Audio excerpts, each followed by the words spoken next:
তোমার কি কোনো গার্লফ্রেন্ড আছে? হ্যাঁ আছে। আচ্ছা, তোমার গার্লফ্রেন্ডের নাম্বারটা দাও। কেন? দেখি তোমার গার্লফ্রেন্ড কতটা লয়াল। আমার গার্লফ্রেন্ড তো লয়ালি, তুমি তো মনে হয় না। আচ্ছা, আমরা দেখি না, কথা বলে দেখা বলা যাক। যায় নাকি? আচ্ছা, তোমার গার্লফ্রেন্ড সম্পর্কে আমাকে কিছু বলো, যে তার পছন্দ কেমন।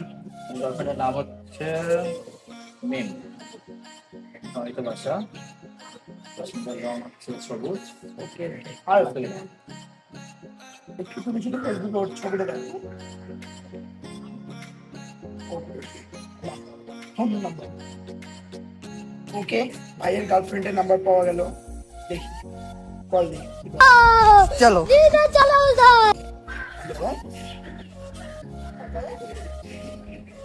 আচ্ছা, আপনি কি মিম বলতেছেন?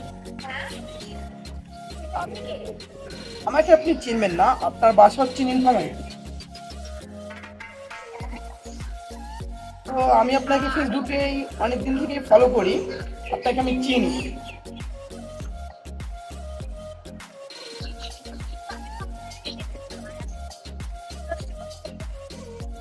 আচ্ছা, পৃথিবীতে সবকিছু অপরিচিত লোকের সাথেই হয়, আমরা কয়েকদিন কথা বললে এমনিতেই চেনা পরিচিত হয়ে যাবো।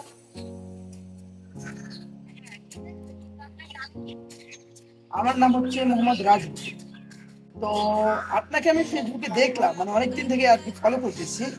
আপনি মাশাআল্লাহ, ফেসবুকে যেমন আপনার পিক সুন্দর, তেমনি আপনার ভয়েসটাও অনেক সুন্দর। হ্যাঁ, তো আপনার কি কোনো বয়ফ্রেন্ড আছে? না, আমার কোনো বয়ফ্রেন্ড নাই। Oh my God! এত সুন্দর একটা মেয়ের বয়ফ্রেন্ড থাকবে না, তাকে ভাবা যায়? বিশ্বাস না করার কি আছে, লাইফে এমন কেউ আসেনি বা না, এটা কাউকে আমি বিশ্বাস পছন্দ করতে হয়নি, পারছি। তার জন্য আর কি রিলেশনে যাওয়া হয় না। তো আপনি কি এখন রিলেশনে আসতে চাচ্ছেন? রিলেশনে আসতে যাচ্ছি মানে? আমি তো আপনারা চিনি না, জানি না, কিভাবে আপনার সাথে রিলেশনে যাই?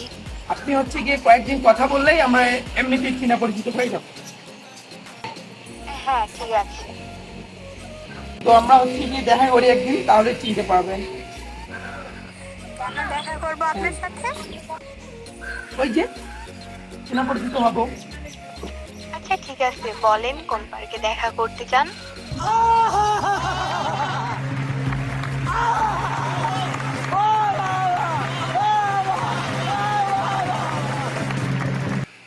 আপনাকে রাতে ফোন দিয়ে বলবো না কবে দেখা করতে যাচ্ছি, কোন পার্কে, সবকিছু আপনাকে টেক্সট করে জানানো হবে।